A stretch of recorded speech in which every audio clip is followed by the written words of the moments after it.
அன்பர்களே, நீங்கள் பரணியேஸ்வரத்தில் பிறந்த அன்பர்களாக இருந்தால், உங்களுக்கு குழந்தை பாக்கியம் நீண்ட நாளாக இல்லாமல் இருந்தால், இந்த பதிவில் கொடுக்கப்பட்டுள்ள இந்த எளிய மந்திரத்தை உங்களது குலதெய்வத்தை வணங்கிய பின் தினமும் காலை மாலையில் 9 முறை, 12 முறை, 108 முறை உங்களால் முடிந்த அளவுக்கு பாராயணம் செய்து வாருங்கள், அல்லது வீட்டில் ஒலிக்க செய்யுங்கள். கண்டிப்பாக உங்களுக்கு குழந்தை பாக்கியத்தும் கிடைக்கும் என்று உங்களுக்கு இந்த பதிவில் சொல்லியுள்ளோம்.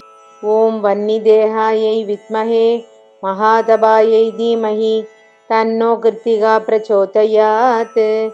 ஓம் வன்னிதேகாயை வித்மஹே மகாதபாயை தீமஹி தன்னோ கிருத்திகா பிரச்சோதயாத்.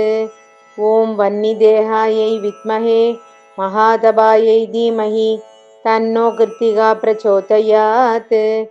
ஓம் வன்னிதேகாயை வித்மஹே மகாதபாயை தீமஹி தன்னோ கிருத்திகா பிரச்சோதயாத்.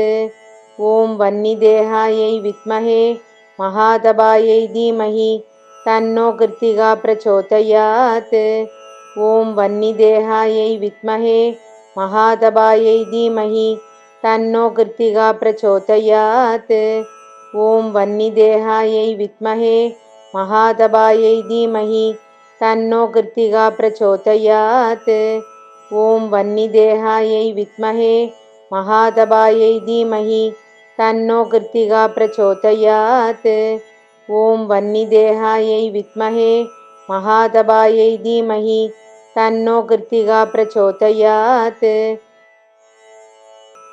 ஓம் வன்னிதேகாயை வித்மஹே மகாதபாயை தீமஹி தன்னோ கிருத்திகா பிரச்சோதயாத். ஓம் வன்னிதேகாயை வித்மஹே மகாதபாயை தீமஹி தன்னோ கிருத்திகா பிரச்சோதயாத். ஓம் வன்னிதேகாயை வித்மஹே மகாதபாயை தீமஹி தன்னோ கிருத்திகா பிரச்சோதயாத். ஓம் வன்னிதேகாயை வித்மஹே மகாதபாயை தீமஹி தன்னோ கிருத்திகா பிரச்சோதயாத். ஓம் வன்னிதேகாயை வித்மஹே மகாதபாயை தீமஹி தன்னோ கிருத்திகா பிரச்சோதயாத். ஓம் வன்னிதேகாயை வித்மஹே மகாதபாயை தீமஹி தன்னோ கிருத்திகா பிரச்சோதயாத். ஓம் வன்னிதேகாயை வித்மஹே மகாதபாயை தீமஹி தன்னோ கிருத்திகா பிரச்சோதயாத். ஓம் வன்னிதேகாயை வித்மஹே மகாதபாயை தீமஹி தன்னோ கிருத்திகா பிரச்சோதயாத். ஓம் வன்னிதேகாயை வித்மஹே மகாதபாயை தீமஹி தன்னோ கிருத்திகா பிரச்சோதயாத். ஓம் வன்னிதேகாயை வித்மஹே மகாதபாயை தீமஹி தன்னோ கிருத்திகா பிரச்சோதயாத். ஓம் வன்னிதேகாயை வித்மஹே மகாதபாயை தீமஹி தன்னோ கிருத்திகா பிரச்சோதயாத். ஓம் வன்னிதேகாயை வித்மஹே மகாதபாயை தீமஹி தன்னோ கிருத்திகா பிரச்சோதயாத். ஓம் வன்னிதேகாயை வித்மஹே மகாதபாயை தீமஹி தன்னோ கிருத்திகா பிரச்சோதயாத். ஓம் வன்னிதேகாயை வித்மஹே மகாதபாயை தீமஹி தன்னோ கிருத்திகா பிரச்சோதயாத். ஓம் வன்னிதேகாயை வித்மஹே மகாதபாயை தீமஹி தன்னோ கிருத்திகா பிரச்சோதயாத். ஓம் வன்னிதேகாயை வித்மஹே மகாதபாயை தீமஹி தன்னோ கிருத்திகா பிரச்சோதயாத். ஓம் வன்னிதேகாயை வித்மஹே மகாதபாயை தீமஹி தன்னோ கிருத்திகா பிரச்சோதயாத். ஓம் வன்னிதேகாயை வித்மஹே மகாதபாயை தீமஹி தன்னோ கிருத்திகா பிரச்சோதயாத்.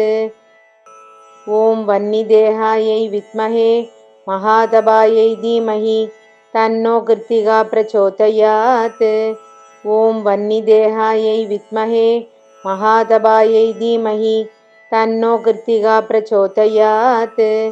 ஓம் வன்னிதேகாயை வித்மஹே மகாதபாயை தீமஹி தன்னோ கிருத்திகா பிரச்சோதயாத். ஓம் வன்னிதேகாயை வித்மஹே மகாதபாயை தீமஹி தன்னோ கிருத்திகா பிரச்சோதயாத். ஓம் வன்னிதேகாயை வித்மஹே महादबायै धीमहि तन्नो कृत्तिका प्रचोदयात्। ॐ वह्निदेहायै विद्महे महादबायै धीमहि तन्नो कृत्तिका प्रचोदयात्। ॐ वह्निदेहायै विद्महे महादबायै धीमहि तन्नो कृत्तिका प्रचोदयात्। ॐ वह्निदेहायै विद्महे महादबायै धीमहि तन्नो कृत्तिका प्रचोदयात्। ॐ वह्निदेहायै विद्महे महादबायै धीमहि तन्नो कृत्तिका प्रचोदयात्। ॐ वह्निदेहायै विद्महे महादबायै धीमहि तन्नो कृत्तिका प्रचोदयात्। ॐ वह्निदेहायै विद्महे महादबायै धीमहि तन्नो कृत्तिका प्रचोदयात्। ॐ वह्निदेहायै विद्महे महादबायै धीमहि तन्नो कृत्तिका प्रचोदयात्। ॐ वह्निदेहायै विद्महे महादबायै धीमहि तन्नो कृत्तिका प्रचोदयात्। ॐ वह्निदेहायै विद्महे महादबायै धीमहि तन्नो कृत्तिका प्रचोदयात्। ॐ वह्निदेहायै विद्महे महादबायै धीमहि तन्नो कृत्तिका प्रचोदयात्। ॐ वह्निदेहायै विद्महे महादबायै धीमहि तन्नो कृत्तिका प्रचोदयात्। ॐ वह्निदेहायै विद्महे महादबायै धीमहि तन्नो कृत्तिका प्रचोदयात्। ॐ वह्निदेहायै विद्महे महादबायै धीमहि तन्नो कृत्तिका प्रचोदयात्। ॐ वह्निदेहायै विद्महे महादबायै धीमहि तन्नो कृत्तिका प्रचोदयात्। ॐ वह्निदेहायै विद्महे महादबायै धीमहि तन्नो कृत्तिका प्रचोदयात्। ॐ वह्निदेहायै विद्महे महादबायै धीमहि तन्नो कृत्तिका प्रचोदयात्। ॐ वह्निदेहायै विद्महे महादबायै धीमहि तन्नो कृत्तिका प्रचोदयात्। ॐ वह्निदेहायै विद्महे महादबायै धीमहि तन्नो कृत्तिका प्रचोदयात्। ॐ वह्निदेहायै विद्महे महादबायै धीमहि तन्नो कृत्तिका प्रचोदयात्। ॐ वह्निदेहायै विद्महे महादबायै धीमहि तन्नो कृत्तिका प्रचोदयात्। ॐ वह्निदेहायै विद्महे महादबायै धीमहि तन्नो कृत्तिका प्रचोदयात्। ॐ वह्निदेहायै विद्महे महादबायै धीमहि तन्नो कृत्तिका प्रचोदयात्। ॐ वह्निदेहायै विद्महे महादबायै धीमहि तन्नो कृत्तिका प्रचोदयात्।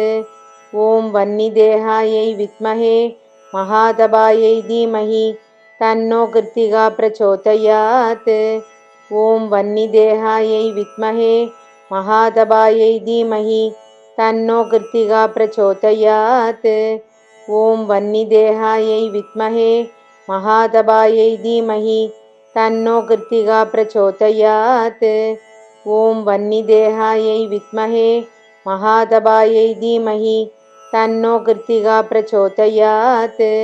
ॐ वह्निदेहायै विद्महे महादबायै धीमहि तन्नो कृत्तिका प्रचोदयात्। ॐ वह्निदेहायै विद्महे महादबायै धीमहि तन्नो कृत्तिका प्रचोदयात्।